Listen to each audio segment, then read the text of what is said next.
আজকে আমরা একটা খুব ইন্টারেস্টিং টপিক নিয়ে আলোচনা করব, সেটা হচ্ছে বস্তায় আদা চাষ। বর্তমানে জায়গা কম হওয়ার কারণে অনেকেই চাইছেন বাড়ির উঠোনে হোক বা আমার বাগানের তলায় যেটুকু জায়গা আছে সেটুকু হোক বা ছাদে হোক, আমরা বস্তায় আদা চাষ করব। সেটা শখের জন্য অথবা কমার্শিয়ালি, দুটো ক্ষেত্রেই।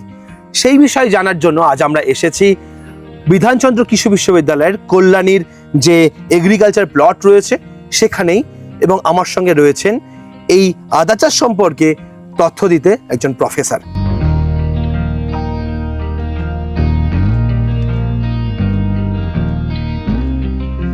যে কোনো ব্যবসা করার আগে অবশ্যই সেটা যাচাই করে নেবেন, কারণ প্রত্যেকটি ব্যবসা ঝুঁকি সাপেক্ষ।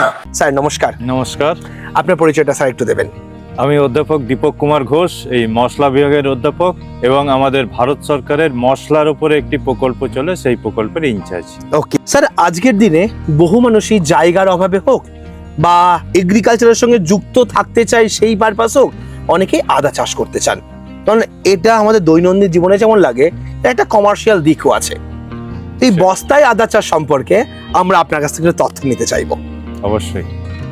তো বস্তায় আদা চাষ মানে বস্তার সঙ্গে আদার যে খুব ভালো সম্পর্ক সেটা নয়, আমরা যে কোনো কন্টেনারই আদা চাষটা করতে পারবো। বস্তাটা খুব সহজে হাতের কাছে পাই বলে এটা বস্তায় চাষ বলে বেশি প্রচলিত হয়েছে। আমরা ফলের ক্যারেটে করতে পারবো বা টব থাকলে টবে করতে পারবো।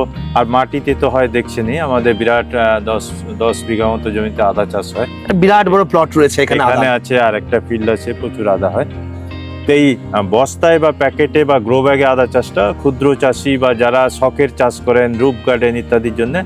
এবং এটার উপযোগী একটা দিকও আছে, সেটা হচ্ছে বাড়িতে অনেক জায়গা থাকে যেখানে অন্য কোনো চাষ করা যাবে না। ঠিক, গাছের ছায়া বা পড়ে থাকা একটা কর্নার, সেই জায়গাতেই আমরা এই চাষ করতে পারি। ওকে, আমাদের সেখানে বস্তাটা রাখার জায়গা হলেই হলো, একটা হোক দুটো হোক বা 1000টা বস্তাও যদি রাখার জায়গা থাকে, সুন্দরভাবে আদা চাষ হবে। ওকে, এই বস্তায় আদা চাষ করতে গেলে জায়গা কতটা লাগে? জায়গা বলতে আমার যতগুলো বস্তা করব সেই বস্তা রাখতে যা জায়গা, আমার যদি 10টা বস্তা করি একটা কলের পাড়ে ধরে যেতে পারে। আমি যদি 100 বস্তা করি আর একটু আশপাশের জায়গায়, ছায়া জায়গায় হতে পারে। একটা বস্তা কতটা জায়গা নেবে? 1 স্কোয়ার ফিট মতো জায়গা নেবে, সিমেন্টের যে বস্তাগুলো থাকে ওইগুলোই। আচ্ছা, আমরা তাহলে আজকে এটার একটু কমার্শিয়াল দিকে যাব। অনেকে তো শখে করে। অবশ্যই। ধরে রাখি আমি 1000 বস্তা আদা চাষ করব, এইবার প্রথমেই আসবো তার জায়গা কতটা লাগবে? 1000 বস্তা প্লেস করতে মোটামুটি 2 কাঠার মতো জায়গা লাগবে। 2 কাঠা জায়গাতেই 1000 বস্তা চাষ করা যাবে। ওকে, তো এই আদা চাষের জন্য 1000 বস্তা থেকে আমি একটু ইকোনমিক্যাল প্রথমেই ক্যালকুলেশন জানতে চাইবো। 1000 বস্তা আদা চাষ করলে আমি কতটা পরিমাণ আদা উৎপাদন করতে পারবো?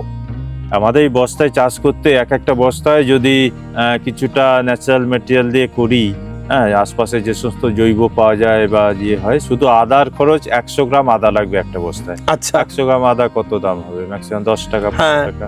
আর বাকি বস্তা 2-3 টাকায় পাওয়া যায়। এই সমস্ত হিসেব করলে 20 থেকে 25 টাকা এক বস্তায় খরচা আসে। আচ্ছা, আর এই 1000 কেজি আদা বস্তা, 1000টা বস্তাতে কত পরিমাণ আদা উৎপাদন হবে? এক বস্তায় আমাদের মিনিমাম 1 কেজি আদা হবে। Minimum 1 KG? Minimum 1 KG. Up to কত কিলো পর্যন্ত যেতে পারে? ভালোভাবে যদি চাষ করা যায় 2 কিলো 3 কিলো অব্দি সাধারণ চাষিরাই পেয়েছে, যারা ম্যানেজমেন্ট ঠিকঠাক করেন। আর যদি হাই টেকনোলজিতে আমরা চাষ করি, ব্যাঙ্গালোরের দিকে কিছু কমার্শিয়াল ফার্মে 11 কেজি অব্দি পাওয়া গেছে এক বস্তাতেই। এক বস্তাতে, বা 1 বছরের মধ্যেই? হ্যাঁ, ওটা হাইটেক বিভিন্ন স্ট্রাকচারের মধ্যে। আমরা 1 কেজি 2 কেজি 3 কেজি অব্দি আরামসে পেয়ে যাবো। আচ্ছা, আমরা সর্বনিম্ন একটা ক্যালকুলেশন যদি করি, 1 কেজি এভারেজ থাকবেই। তাহলে 1 কেজি হলে 1000 বস্তাতে 1000 কেজি। ওকে, তাহলে স্যার বস্তায় আদা চাষ করার নিশ্চয়ই কিছু একটা প্রসেস থাকবে। তাহলে স্টেপ বাই স্টেপ আমরা সেটা একটু জানবো। আমরা একটা বস্তা নিয়ে নিচ্ছি, ফেলে দেওয়া বস্তা। এগুলো তেমন দাম না, দাম নিলে হয়তো 1-2 টাকা দাম। বস্তায় মাটি সাজালে অনেক সময় উল্টে যায়, তো সেটার জন্য আমরা একটা বিশেষ টেকনিক করেছি। এটাই একটা গ্রো ব্যাগের চেহারা নিয়ে নেবে।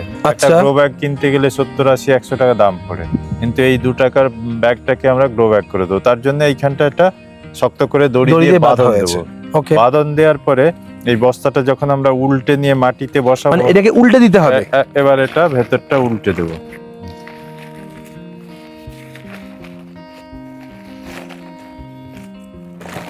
বাহ, এবার এটা পুরো গোল ঠোঙার মতো হয়ে গেল, মাটিতে বসে যাবে। ঠিক একদম গোল একটা ব্যাগের মতো হয়ে গেল। বস্তাটা উল্টাবে না কিন্তু। পুরো গ্রো ব্যাগ হয়ে গেছে এটা, ঠিক, সস্তার গ্রো ব্যাগ। আমি এরকম রাখলে হ্যাঁ, একদম এখানে দাঁড়িয়ে থাকবে এইভাবে, এইগুলো লাস্টে প্রথমে মাথাটা রোল করে দেওয়া হবে। আমার 10 ইঞ্চি হাইট লাগবে। তারপরে খুব বেশি হাইটের দরকার নেই। না না, একদম যে এক বস্তা মাটি ভরতে হবে তা। এর মধ্যে কি কি দিতে হবে? এর মধ্যে আমরা বিভিন্ন যে জৈব সার যেগুলো পাওয়া যায়, বেশি দাম দিয়ে কেনার দরকার নেই। বাড়িতে যে আবর্জনা সার বা পাতা পচা সার বা গোবর সার, সবজির খোসা, আমরা কিচেন ওয়েস্ট, ইভেন আমরা এর মধ্যে সবজির খোসাগুলো ফেলতে পারি কয়েক মাস ধরে। আচ্ছা অল্প মাটি দেবো, সবজি খোসা ফেলবো, এইভাবে 10টা বস্তা ভর্তি হোক না, খুব কাজে লেগে যাবে। আচ্ছা, আর যদি কিনে দিতে হয় এক মুঠো হাড়ের গুঁড়ো দিতে পারি, একটু নিম খোল দিতে পারি, শিংকুচি, শিংকুচি দিতে পারি। মানে টবের মাটি যত সুন্দর করে তৈরি করা যায় সেইভাবে এটা টবের মাটি যেভাবে হয় ঠিক একদম সেরকম ভাবে। এতে রেশিওটা থাকবে 1/3 ভাগ হচ্ছে মাটি থাকবে, 1/3 ভাগ আপনার ওই পচা জিনিসগুলো আবর্জনা সার এইসব থাকবে, আর 1/3 ভাগ আমরা বালি বা ছাই দেবো যদি ভারী মাটি হয়। আচ্ছা, আর যদি ভারী মাটি না হয়, আমাদের বেলে দোআঁশ মাটি হয়, তাহলে আমরা অর্ধেক পরিমাণে দিলেই হবে। আচ্ছা, এইবার এর মধ্যে মাটি দিয়ে ভর্তি করার পর গাছ বসাতে হবে। আমাদের এই হাইটটা ঠিক 10 ইঞ্চি মাটি হলে যথেষ্ট। আচ্ছা 10 ইঞ্চি বেশি করার দরকার নেই। আচ্ছা, এবার এটা মাটি ভরে দিলাম, হুম, মাটি মিশ্রণ সব ভরা হলো। ভরে এর মধ্যে আমরা ঠিক 6 ইঞ্চি দূরে দূরে অন্তত 4টে গাছ লাগিয়ে দেবো। গাছ আচ্ছা। 4টে আদার টুকরো লাগাবো। আদার টুকরো সাইজ কত হবে? 30 থেকে 35 গ্রাম। ওকে, তো আদার আলাদা কোনো বীজ হয় না, আদাই হচ্ছে আদার বীজ। আচ্ছা, পুরানো যে আদা সেটাই আদার বীজ হবে। এরকম আদা আমরা 25 থেকে 30 গ্রাম ওজনের টুকরো নেব একটা বস্তায়। যদি সরু বস্তায় 3টে টুকরোই যথেষ্ট। আচ্ছা, তাহলে 3টে 25 গ্রাম করে 75 গ্রাম আদা লাগবে। আদা কি শোধন করার ব্যাপার আছে? হ্যাঁ, আদা লাগাবার আগে আমরা শোধন করে নেব। শোধনের জন্য আমরা ডাইথেন যেটা পাওয়া যায় 3 গ্রাম প্রতি লিটার জলে দিয়ে শোধন করব।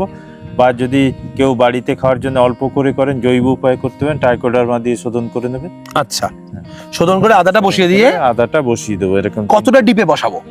এটা 2 ইঞ্চি গভীরে বসাতে হবে, মাটির 2-2.5 ইঞ্চি গভীরে বসাতে হবে। আচ্ছা, এই আদা বসানোর পরের পরবর্তী পদক্ষেপ কি?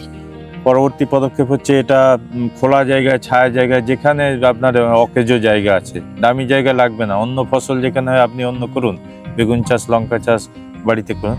এটা হচ্ছে ছায়া জায়গায় যেখানে অন্য কিছু হয় না, বসিয়ে দিন।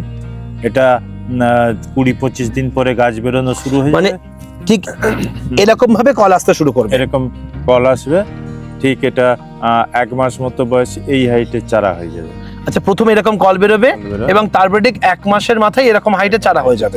ওকে, এবার একটা চারা থেকে 1 মাস পরে 45 দিন পরে আমরা আবার একটু সার মাটি দিয়ে দেবো। আচ্ছা, কারণ মাটিটা ধুয়ে গিয়ে আদাগুলো ভেসে উঠবে। আচ্ছা, তাহলে জমিতে যেরকম আমরা মাটি দিয়ে তুলে দিই, এখানে আমরা মাটি তো তুলতে পারবো না, বাইরের মাটি একটু দেবো।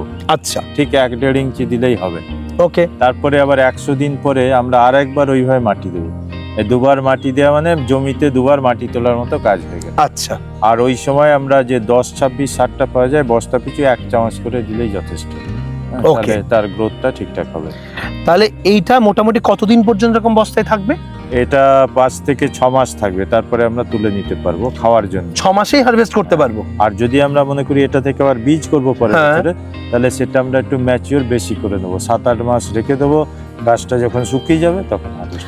আর এবার যদি বাজারে কমার্শিয়ালি বিক্রি করার জন্য হয় তাহলে কোন সময় তোলাটা উপযুক্ত? আমরা 6 মাস আগেই তুলি, 6 মাসেই তুলি। 6 মাসে তুলবো। কমার্শিয়াল যারা চিন্তা ভাবনা করছেন হ্যাঁ, তারা একটু আগে লাগিয়ে নেবেন, এপ্রিল মাসে লাগিয়ে নেবেন। আচ্ছা, এপ্রিল মাসে লাগিয়ে নিলে ঠিক অক্টোবর মাসের শেষের দিকে বাজারে আদার দাম ব্যাপক হয়ে যায়। ঠিক, ওই সময় একটা অনুষ্ঠান থাকে, বিভিন্ন পুজো আচ্ছা থাকে। ঠিক, ঠিক।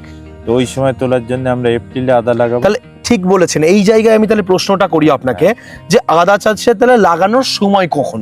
আচ্ছা, আদা চাষ এমনি আমরা যদি প্রকৃতির উপরে নির্ভর করে লাগাই তাহলে জুন জুলাই মাস অব্দি লাগানো যায়। বর্ষার ঠিক আগে বর্ষা আসবে তার 10-15 দিন আগে আমরা লাগিয়ে ফেলবো।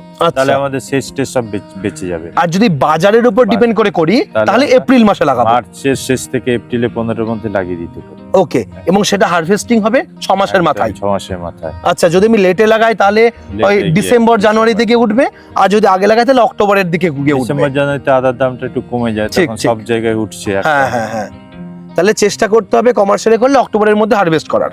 হ্যাঁ, ওকে। তো এপ্রিলে লাগালে যেটা সমস্যা, আমাকে বাইরের ইরিগেশন দিতে হবে। ওই সময় তো বৃষ্টি হয় না। ঠিক ঠিক। ইরিগেশন না দিলে গাছটা বেরোবে না। আচ্ছা, তখন জল স্প্রে করতে হবে। ওকে, এই আদা চাষের সময় এর মধ্যে সার বিষ কি দিতে হবে? সার্ভিস বলতে জমি এই বস্তার মাটি যেটা তৈরি করা হলো টবের মাটির মতো, ওটাই যথেষ্ট। আর পরবর্তীকালে আমরা যখন দিচ্ছি মাটি দুবার দিই, তার আগে 1 চামচ করে ওই 10-26 ব্যাস, ওটা দিলেই ওতে যথেষ্ট। সবকিছু Okay. মেশানো থাকে, বেশি হিসেবের দরকার নেই। এবার ঠিক 6 মাস পরে আদা কতটা উঠবে? এটা একটা মাঝামাঝি সময়ের আদা দেখতে পাচ্ছেন, এখানে বেশ পরিমাণ কিছুটা হয়ে গেছে। তো এটা 6 মাস পরে যখন উঠবে, একটা বস্তায় আমরা দেখতে পাচ্ছি এটা পরিষ্কার করলে মিনিমাম 1 কেজি আদা হবে, মিনিমাম 1 কেজি। সাধারণ ফার্মারের জন্য আপ টু 3 কিলো পর্যন্ত যেতে পারে। 3 কিলো যেতে পারে। তো তো বস্তা যদি বড় হয়, ইউরিয়া সারের বস্তা হয়, সেক্ষেত্রে এক বস্তায় 5-6 কেজি হতে পারে। ওখানে আমরা চারার সংখ্যা বাড়িয়ে দেবো, 4-5টা চারা বসাবো। আচ্ছা, সংখ্যাই বাড়িয়ে দেবো। বাড়িয়ে দেবো। একটা চারা থেকে আরেকটা চারার কোনো নির্দিষ্ট গ্যাপ আছে রাখার? এমনি আমরা 6 ইঞ্চি মতো গ্যাপ দিলেই হবে, 6 থেকে 8 ইঞ্চি। আচ্ছা, তো এইবার এই আদাটা হারভেস্ট কি ডাইরেক্ট এইভাবেই হয়ে যাবে নাকি হারভেস্ট করার কোনো প্রসেস আছে? হারভেস্ট করার প্রসেস বলতে কোদাল দিয়ে হারভেস্ট করতে হবে। আর বস্তা হলে আমাদের বস্তাটা উল্টে দিতে হয়। আচ্ছা, উল্টে দিলে গাছগুলো সব মরে যাবে, দিয়ে মাটি ঝরে যাবে। মাটিটা ঝরিয়ে নিলে আদা বেরিয়ে যাবে। ওকে, এইবার এটা কি ডাইরেক্ট এইভাবেই বিক্রি হয় নাকি শুকিয়ে বিক্রি করতে হয়? আদা কাঁচাই বিক্রি হয়, হলুদ কাঁচাই বিক্রি যেরকম হয়ে যাবে। শুকনো বা কাঁচা দুটোই বিক্রি হয়। আদা আমাদের এখানে মেনলি কাঁচাই বিক্রি হয়, তবে বিদেশে যে আদা এক্সপোর্ট হয় সেটা অনেক সময় শুকনো আদা বিক্রি হয়। এখন তো জিঞ্জার পাউডার মার্কেটে খুব ডিমান্ড, অনেকেই বাড়িতে উৎপাদন করে হ্যাঁ। এটা কি অর্গানিক আদা হিসেবে পাউডার করে মার্কেটে বিক্রি করতে পারে? পাউডার করে বিক্রি করা যেতে পারে, পেস্ট করে বিক্রি করা যেতে পারে। সেটাতে তার গার্লিক পেস্ট, হ্যাঁ, তার সেখানে তার তবে আর্থিক দিকটা জিঞ্জার গার্লিক পেস্টটা বাড়িতে করা সম্ভব নয়, শুকনো আদাটা বাড়িতে খুব সহজেই করা যাবে। এটা জলে ধুয়ে হলুদের মতো সেদ্ধ করার দরকার নেই, এটা ডাইরেক্ট ধুয়ে পরিষ্কার করে রোদে শুকাতে দিলে শুকিয়ে শক্ত হয়ে যাবে, তারপর সেটাকে পাউডার করে নেওয়া যেতে পারে। বাহ, তো এই বস্তায় আদা চাষের কমার্শিয়াল দিকটা, আপনি আর্নিং এর দিকটা যেটা বলছিলেন, হ্যাঁ, সেটা আমরা একটুখানি ক্যালকুলেশনটা নিতে চাইবো। হ্যাঁ, যে আমি যদি 2 কাঠা জমিতে হ্যাঁ। এই 1000 বস্তা আদা লাগাই, তাহলে আমি ক টাকা রোজগার করতে পারবো? 1000 বস্তা আদা লাগাতে ধরুন 20-25 টাকা করে খরচা ধরলে 1000 বস্তায় 20,000 থেকে 25,000 টাকা খরচা হচ্ছে। হ্যাঁ, এবার আদা উৎপন্ন হবে আমি 1 কিলো করে 1 গড়ে যদি কিলো- ধরি, তাহলে 1000 কেজি 1000 কেজি বিক্রি হবে কত দামে মার্কেটে? বিক্রি মোটামুটি পাইকারি বাজারে 60 থেকে 80 টাকা কেজি থাকে। 60 টাকা থেকে 80 টাকা হ্যাঁ, গড়ে যদি আমি 70 টাকা করে ধরি, তাহলে 70,000 টাকা আদা বিক্রি। 1000 টাকা আদা বিক্রি আছে। 20 থেকে 25,000 টাকা বিক্রি করে বাদ দিলে আমার ওই 4.5 বা মানে 40 থেকে 45 40-45 হাজার টাকা লাভ হয়ে যাবে। লাভ হয়ে যাবে। বাহ, এইবার আমি জমির হিসাবে আসি। হ্যাঁ। আমি যদি এই হিসাবে 2 কাঠা জমিতে হ্যাঁ। আদা চাষ করি, তাহলে আমার জমিতে কতটা উৎপাদন আসবে? জমিতে সামান্য একটু কম আসতে পারে, কারণ আমরা আজকের দিনে যেরকম একটা বাচ্চা থাকলে বেশি পরিচর্যা হয়, বস্তাতে আমরা সিঙ্গেল ভাবে পরিচর্যাটা ভালো করছি, ওই জন্য একটা ঝাড়ে আমাদের 1 কেজি 2 কেজি অব্দি হয়। জমিতে যখন লার্জ স্কেলে করি আমরা দেখেছি একটা ঝাড়ে 600-700 গ্রাম করে আসে। আচ্ছা, তার মানে জমি থেকে বস্তাতে পরিমাণে বেশি হয়। বেশি হয়, ওকে, যত্নটা বেশি হয়। জমিতে খরচা বেশি না খরচা কম সেই তুলনায়? জমিতে খরচা প্রায় সমান সমান, ব্যাপার হচ্ছে কার জমি আছে কার নেই। যার জমি আছে জমিতে করবে, যার জমি নেই এইভাবে করা যাবে, এবং এইভাবে বিশেষ করে অকেজ জায়গাগুলো বেশি কাজে লাগানো যায়। এবং জমিতে যেটা বরঞ্চ পরিশ্রম বা লেবার একটু বেশিই লাগে, বস্তায় তেমন কিছু পরিশ্রম নেই, এটা টুকটাক করে অল্প অল্প করে নিজের বাড়িতেও করতে পারে, যদি নিজে বাড়ি খাওয়ার জন্য করতে পারবে, আবার চাইলে কমার্শিয়ালিও যেতে পারে। কমার্শিয়ালে যেতে পারে। সে এমন কমার্শিয়ালি আছে, আমি বিভিন্ন জায়গায় ট্রেনিং দিই। এবছরই গত বছরে এক জায়গায় 4000 বস্তা আদা হয়েছিল। 4000 বস্তা? বাহ, তারা মেকানিক্যাল ভেঞ্চারে চলে যায়, টোটাল যে মাটি মিক্সিং বা অর্গানিক গুলো মেশানো, ওটা জেসিবি দিয়ে মেশাচ্ছে, মাটি তৈরি করছে। বাঁকুড়ার একটা উদাহরণ দিই আমি, বাঁকুড়ায় একটা পুরো বাঞ্জার ল্যান্ড আছে, মানে নিচে পুরো পাথর, কিছু মানে মোরাম মাটি। তো সেখানে আমি বললাম যে আদা চাষ করুন বস্তায়, দেখবেন যে ওই জমিটা থেকে একটা ভালো রিটার্ন চলে আসে। আচ্ছা, এইভাবে ওটা কমার্শিয়াল ভেঞ্চারও হতে পারে বস্তায় আদা চাষটা। তারা 4000 বস্তা থেকে কিরকম প্রোডাকশন পেয়েছেন? 4000 বস্তায় মিনিমাম 5000 কেজি মতো পেয়েছে, 1200 গ্রাম করে অ্যাভারেজ পেয়েছে। বাহ, 5000 কেজি আদা বিক্রি করতে পেরেছে। হ্যাঁ, তারও খরচা ঠিক সেই রকমই এসেছে, হ্যাঁ সেরকম, মানে 20 থেকে 25 টাকা পার বস্তাতে। তাহলে আপনি এই মুহূর্তে আজকের ভিডিওতে যারা দেখছে এই বস্তায় আদা চাষ নিয়ে, আপনি তাদেরকে কি পরামর্শ দেবেন? পরামর্শ দেবো যে একসময় চালু হয়েছিল স্কুলে মিড ডে মিলে পর্যন্ত আদা চাষের ট্রেনিং দেওয়া হয়েছে। আমি গত বছরে 4-5টা জেলায় এই বিষয়ে ট্রেনিং দিয়েছি। আচ্ছা, হর্টিকালচার ডিপার্টমেন্ট থেকে মিড ডে মিলে যাতে আদাটা কিনতে না হয় সেই রকম কিছু ট্রেনিং হয়েছে। সেটা গেল একটা দিক। আর বাড়িতে যারা করবেন, আদা যখন বর্ষাকালে বাজারে যান না, একটা বাজারের টাকার বেশ কিছু অংশ আদা কিনতে খরচা হয়ে যায়। ঠিক। বাড়িতে যদি আমি আদাটা চাষ করি, এটা 6 মাস পর্যন্ত বাড়িতে ভালো রাখা যাবে। তারও কিছু টেকনিক আছে। বস্তা থেকে আপনি আদাটা খুলে ফেলবেন না, বস্তার মধ্যে সাজানো থাকবে। যখন রিকোয়ারমেন্ট ভেঙে নেবেন তখন আদা বের করে intact নেবে। থাকবে, একদম সুন্দর থাকবে। বাহ, তো বাড়ির আদা খেতে পারবেন, আত্মীয় স্বজনকে দিতে পারবেন, পাড়া প্রতিবেশীকে দিতে পারবেন, কোনো বেকার যুবক যুবতী এটা কমার্শিয়াল আকারে নিতে পারবেন। তাহলে বর্তমানে আদা চাষ এর জন্য জমি না থাকলেও আপনার যে জায়গাটা আছে পরিত্যক্ত জায়গা, সেখানেও বস্তায় আদা চাষ করে। আর একটা পদ্ধতি আমি বলতে ভুলে গেলাম, মাল্টি টায়ার সিস্টেমে কিন্তু এটা আদা চাষ হয়।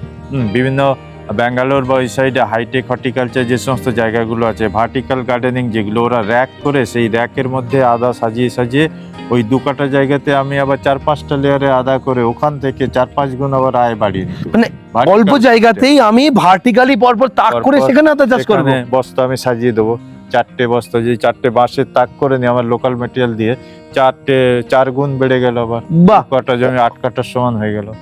তাহলে আদা চাষের একটা ভবিষ্যৎ আছে। বর্তমানে বস্তায় আদা চাষ জমি না থাকলেও কিন্তু করা সম্ভব। আপনার জমি না থাকলেও কিন্তু বস্তায় আদা চাষ করে আপনি স্বাবলম্বী হতে পারেন।